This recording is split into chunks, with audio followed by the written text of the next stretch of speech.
सब एक धुंधला धुंधला सा मिराज है। वहां पहुंचोगे तो वो वहां दिखाई नहीं देगा। मतलब ये लोग जिस काम को इग्नोर कर रहे थे वही काम करने के लिए इनको 1 साल और लगा। कि जिस काम से ये भाग रहे थे डेस्टिनी ने इनको वापस उसी काम में वापस लगा दिया।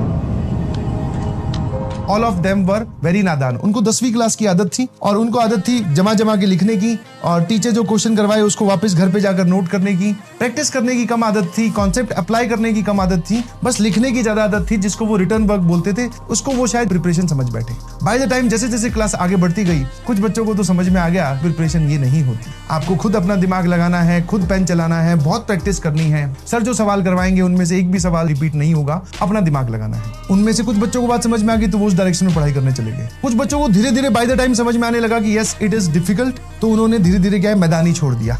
बोले सर मेरे पास सब्सक्रिप्शन रखा हुआ है, देख लूंगा कभी। अपने आप को मन को वो बोलते हैं संतुष्टि कर रहे बार बार, सांत्वना कि हाँ मैं कर लूंगा, मेरे पास रखे तो है लेक्चर।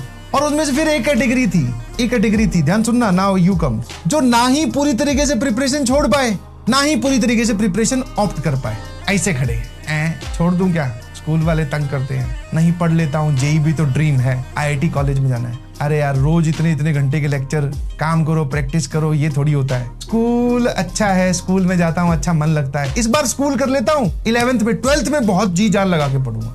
तो ये जो बीच वाले लोग थे ना, वो ना ही छोड़ पाए ना ही पकड़ पाए, तो वो एक दिन स्टोरी सुनने आए और उनकी पूरी जर्नी धीरे धीरे ऐसे करते करते खत्म हो गई। तो स्टोरी ये हुई कि उनको ड्रॉप लेना पड़ा। फिर लास्ट में जो एंडिंग है ना, एकदम क्लाइमैक्स, उनको फिर ड्रॉप लेना पड़ा। मतलब ये लोग जिस काम को इग्नोर कर रहे थे वही काम करने के लिए इनको 1 साल और लगा। फिर मतलब जो ये घर पे 2 या 3 घंटे काम नहीं कर सकते थे, समझना जरा बात ध्यान से, दिस इज वेरी डीप, कि जिस काम से ये भाग रहे थे डेस्टिनी ने इनको वापस उसी काम में वापस लगा दिया। बोले ले बेटा तेरे से रोज 2 घंटे एक्स्ट्रा नहीं निकाले जा रहे थे, अब तो ये काम कर पूरे साल पढ़। तो मेरी आपसे रिक्वेस्ट है कि अभी सीरियस हो जाइए, अभी नहीं स्टार्ट हुए तो फिर आप जानते हैं कि क्या होगा। और जो अभी संभल गया, संभलने की देरी है, उसके बाद में फिर तो सर सीधा 12वीं क्लास के बाद में सीधा आईआईटी।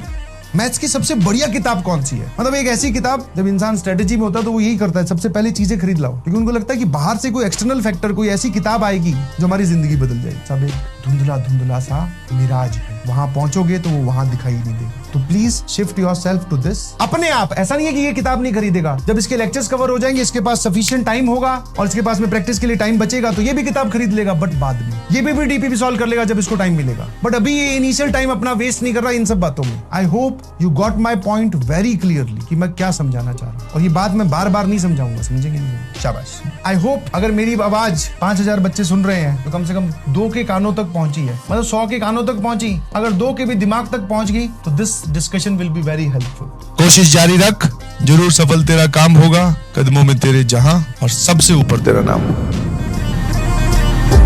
तो ये प्रिपरेशन ही रहा है भाई, ये नेट पे भी सर्च करता है तो यही सर्च करता है कि बाइनोमियल थ्योरम नाम का चैप्टर मैं तेजी से कैसे पढूं। इसके इंटेंशन में डाउट नहीं है, आप इसकी इंटेंशन गलत नहीं बोल सकते, बट कर कुछ नहीं।